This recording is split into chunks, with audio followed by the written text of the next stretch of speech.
अमन व अमान की सूरत हाल पर कौमी सलामती की पार्लिमानी कमेटी का आज अहम इजलास। कौमी असम्बली के हॉल में आज दिन 11 बजे खुसूसी ब्रीफिंग दी जाएगी। तमाम सियासी जमातों के पार्लिमानी रहनुमाओं को शिरकत की दावत। सूबाई गवर्नर्स और वज़राए आला को भी दावतनामे भिजवाए गए। ज़राए के मुताबिक मुस्लिम लीग नून के सदर नवाज शरीफ और सरबराह JUI मौलाना फजलुर रहमान की भी इजलास में शिरकत मुतवक्के। कौमी सलामती कमेटी इजलास के लिए पार्लियामेंट में सिक्योरिटी के गैर मामूली इंतजामात। इजलास इन कैमरा होगा।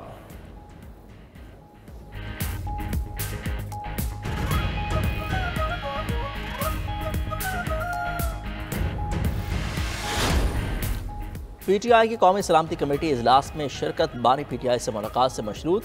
पार्टी क़यादत की वफद की बानी PTI से मुलाकात के बगैर इजलास में शरीक नहीं होंगे। तहरीक इंसाफ की सियासी कमेटी का फैसला। शेख वकास अकरम ने कहा, हमारे लीडरान को बानी PTI से मुलाकात की इजाज़त दी जाए। अली अमीन गंडापुर बतौर वज़ीर आला इजलास में शरीक होंगे। दूसरी जानिब PTI के अलावा तहरीक तहफ़्फ़ुज़ आईन पाकिस्तान में शामिल अपोजिशन जमातों का कौमी सलामती कमेटी इजलास में न जाने का फैसला। MWM, PK map, BNP Mengal और सुन्नी इत्तेहाद कौंसिल शरीक नहीं होंगी।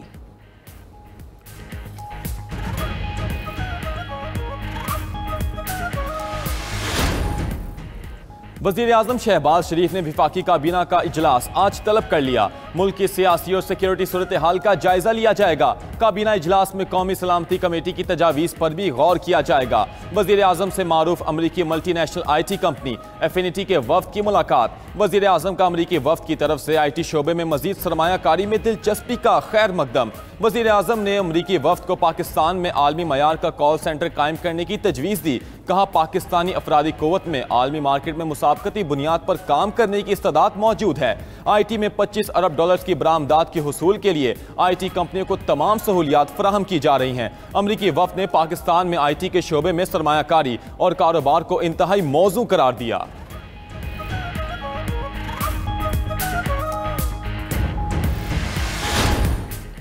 हौसी फ़लस्तीनियों से इजहार यकजहती के लिए दोबारा हमले शुरू करने के लिए तैयार।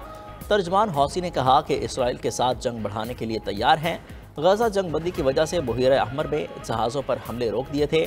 उधर अमेरिकी सदर डोनाल्ड ट्रंप ने ईरान को फिर धमकी दे डाली। कहा कि यमनी हौसियों ने मजीद हमले किए तो ईरान को संगीन नताइज भुगतना होंगे। हौसियों के आइंदा किसी भी हमले का जिम्मेदार ईरान होगा। तर्जमान अमरीकी महकमा खारजा टीम ब्रूस बोली, हौसियों के हमले नाकाबिले बर्दाश्त हो चुके। हौसी हमले रोक दें तो अमरीका भी रुक जाएगा। पेंटागन के तर्जमान ने कहा, ट्रंप इंतजामिया अपना मकसद हासिल करने तक ताकत का इस्तेमाल करेगी। दूसरी जानिब ईरान की अमरीकी सदर का ख़त मौसूल होने की तस्दीक। तर्जमान ईरानी वज़ारत ख़ारजा ने कहा कि ख़त का मवाद ट्रंप की तकरीर से मुख्तलिफ नहीं।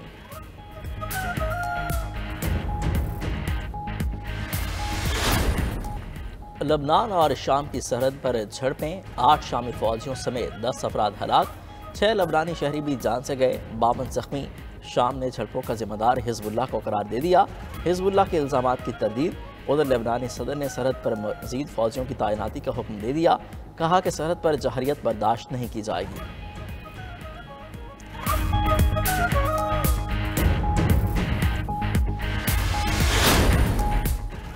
ट्रंप कनाडा के बारे में नाजेबा तबसरे बंद कर दें। कैनेडियन वज़ीर आज़म मार्क कार्नी कहते हैं, अमेरिका और कनाडा के दरमियान मुस्तकबिल के ताल्लुकात पर संजीदा बातचीत से कबल इन तबसरों को रोक देना चाहिए। अमेरिका बातचीत के लिए तैयार होगा तो हम भी तैयार होंगे। डोनाल्ड ट्रंप कई बार कनाडा को 91वीं अमरीकी रियासत बनाने के बयानात दे चुके हैं।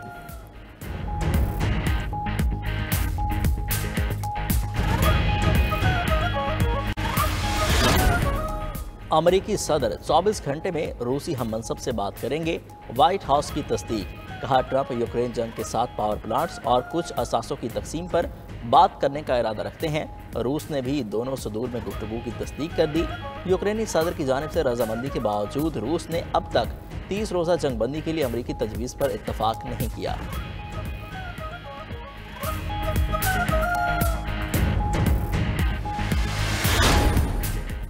अमरीकी विफाकी जज का एलियन एक्ट का नफाज रोकने का हुक्म। महकमा इंसाफ ने जुबानी हुक्म को नाकाबिले अमल करार दे दिया।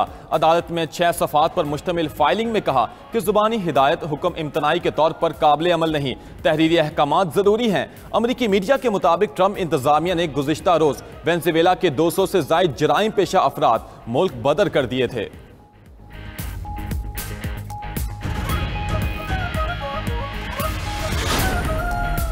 रवांडा ने बेल्जियम के साथ सफारती ताल्लुकात मुनक़ता कर दिए। सफारतकारों को मुल्क छोड़ने के लिए 48 घंटे की मोहलत। हुकाम ने कहा बेल्जियम मुस्तकिल रवांडा को कमज़ोर करने की कोशिश कर रहा है। ब्रसेल्स ने रवांडा पर पाबंदियां आयद करने का मुतालबा किया था। रवांडा पर कांगो में बागियों की हिमायत करने का इल्ज़ाम लगाया गया था। बेल्जियम की रवांडा के फैसले को गैर मुनासिब करार देते हुए जवाब देने की धमकी। कांगो में बागी अब तक 2 अहम शहरों पर कब्जा कर चुके।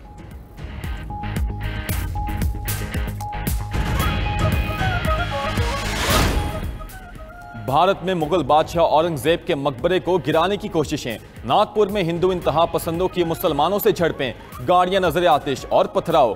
पुलिस एहलकारों समेत 20 अफराद जख्मी, 15 अफराद गिरफ्तार। वजीर आला महाराष्ट्र ने शहरियों से इंतजामिया के साथ मुकम्मल ताउन की अपील कर दी।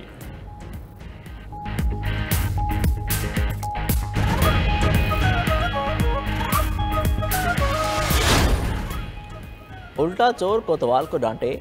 पाकिस्तान में दहशतगर्दी की सरपरस्ती करने वाले नरेंद्र मोदी ने पाकिस्तान पर भारत के खिलाफ प्रॉक्सी जंग का इल्ज़ाम लगा दिया।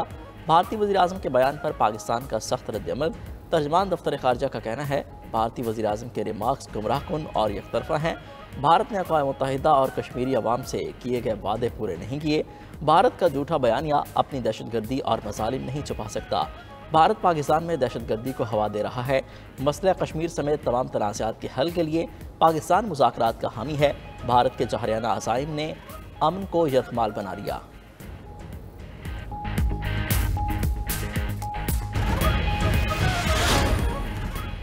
PTI के सोशल मीडिया पर रियासत मुखालिफ प्रोपेगेंडे की तहकीकात। JIT ने तहरीक इंसाफ के 16 अफराद को आज फिर तलब कर लिया। फिरदौस शमीम नकवी, खालिद खुर्शीद, मियां आस्तम इकबाल, हमाद असर के नाम शामिल। और नवास, वकास अकरम, तैमूर सलीम झगड़ा, अजहर मेशवानी के नाम भी शामिल। JIT ने अलीमा खान को भी 19 मार्च को तलबी का नोटिस जारी कर रखा है।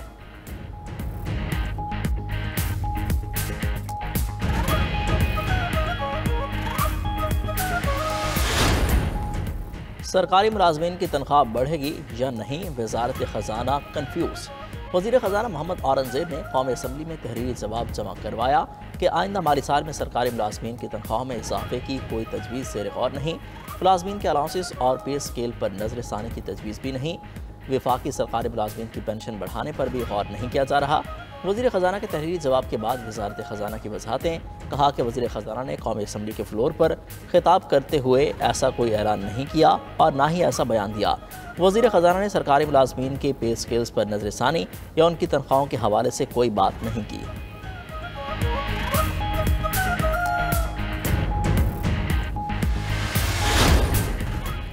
पाकिस्तान के मारूफ दराज कद शख्सियत नसीर सोमरू इंतकाल कर गए।